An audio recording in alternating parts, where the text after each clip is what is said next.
नमस्कार, मैं हूँ सोनिया तोमर। हमारे चैनल में आपका स्वागत है। आइए चलते हैं आज की खबरों की ओर। एक संदेह का माहौल, भय का माहौल बनाया जा रहा है।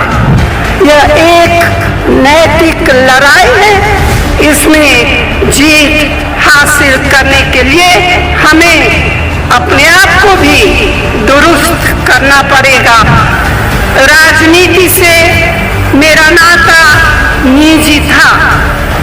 हमने ऐसे कानून बनाए जो जनता के अधिकारों पर आधारित थे।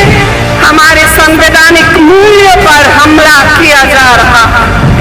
इस देश के मूल्यों की रखवाली करना आपका मकसद है। उस परिवार का एक एक सदस्य इस देश की आजादी के लिए जेल जा चुका था। मैंने भारत की संस्कृति के बारे में सीखा, उन उसूलों के बारे में सीखा। मैं आखिरी बार आपको कांग्रेस अध्यक्ष के रूप में संबोधित कर रही हूँ। एक नया दौर, एक नए नेतृत्व की उम्मीद आपके सामने है। 20 साल पहले जब आपने मुझे अध्यक्ष पद के लिए चुना और मैं इसी तरह आपको संबोधित करने के लिए यहाँ खड़ी थी, मेरे दिल में घबराहट थी, यहाँ तक कि मेरे हाथ कांप रहे थे। मैं सोच नहीं सकती थी कि किस तरह मैं इस ऐतिहासिक संगठन को संभालूंगी। मेरे सामने एक बहुत कठिन कर्तव्य था।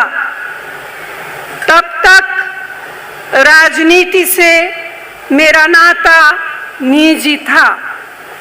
जैसा कि आप सब जानते हैं कि राजीव जी और मेरा विवाह हुआ, उसी के जरिए मेरा राजनीति से परिचय हुआ। जिस परिवार में मैं आई वह एक क्रांतिकारी परिवार था। इंदिरा जी उसी क्रांतिकारी परिवार की बेटी थी जिस परिवार ने स्वतंत्रता संग्राम के लिए अपना धन, दौलत और पारिवारिक जीवन को त्याग दिया था। उस परिवार का एक एक सदस्य इस देश की आजादी के लिए जेल जा चुका था। देश ही उनका मकसद था, देश ही उनका जीवन था।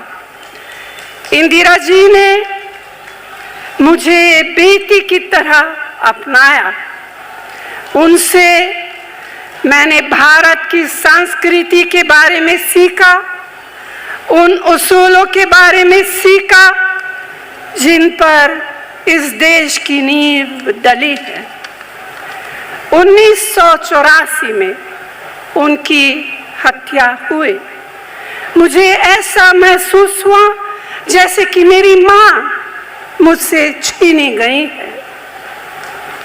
इस हादसे ने मेरे जीवन को हमेशा के लिए बदल डाला। उन दिनों में मैं राजनीति को एक अलग नजरिया से देखती थी। मैं अपने आप को, अपने पति और बच्चों को इससे दूर ही रखना चाहती थी। मगर मेरे पति के कंधों पर एक बड़ी जिम्मेदारी थी। उसे अपना कर्तव्य समझकर प्रधानमंत्री का पद स्वीकार कर दिया। इस जिम्मेदारी को निभाने के लिए उन्होंने दिन रात एक किए। उनके साथ मैंने देश के कोने कोने तक दौरा किया। लोगों की समस्या को समझा, देश के सामने चुनौतियों को पहचाना।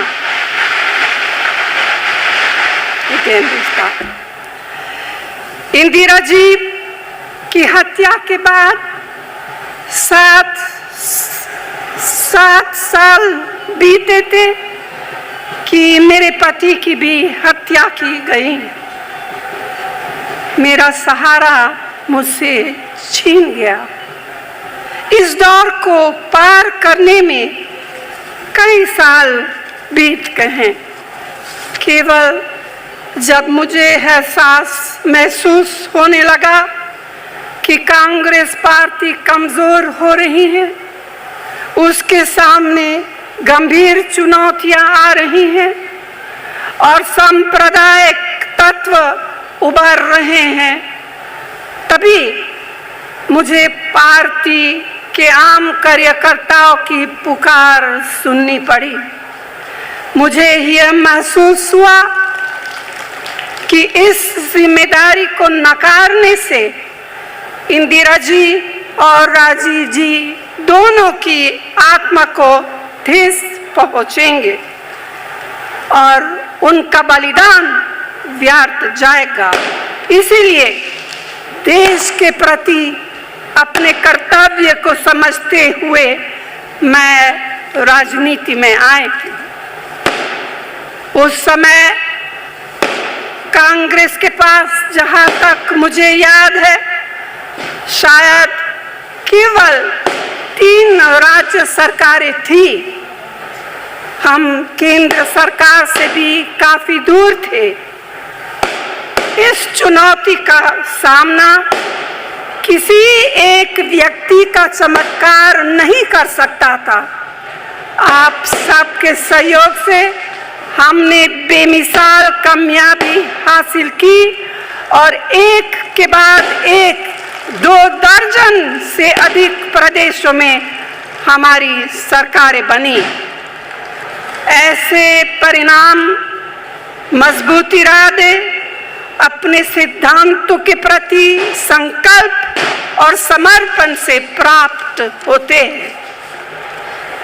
आप सबके साथ मिलकर लाखों कांग्रेसजनों ने, समाज के उन सभी वर्गों ने जो हमारे सुख दुख के साथ साथी रहे हैं, हमारे प्रति विश्वास व्यक्त किया। कांग्रेस पार्टी के लाखों कार्यकर्तागण, मेरे प्यारे भाइयों और बहनों, इस जीवन यात्रा में आप मेरे हमसफर रहे हैं, मार्गदर्शक रहे हैं। मैं आप सबको धन्यवाद देती हूँ कि आपने हर मोड़ पर मेरा साथ दिया है। मैंने आपसे जो कुछ सीखा और समझा, उसकी कोई तुलना नहीं हो सकती। मेरे अध्यक्षता के शुरुआती सालों में हमने मिलकर पार्टी को एकबद्ध और एकजुट रखने की लड़ाई लड़ी। सदी बदलने के बाद हमने शीघ्र ही एक प्रमुख विपक्षी दल की महत्वपूर्ण भूमिका को अपनाया और 5 सालों के लिए अपने स्वतंत्रता संघर्ष तथा संविधान के मौलिक मूल्यों की दृढ़तापूर्वक रक्षा की।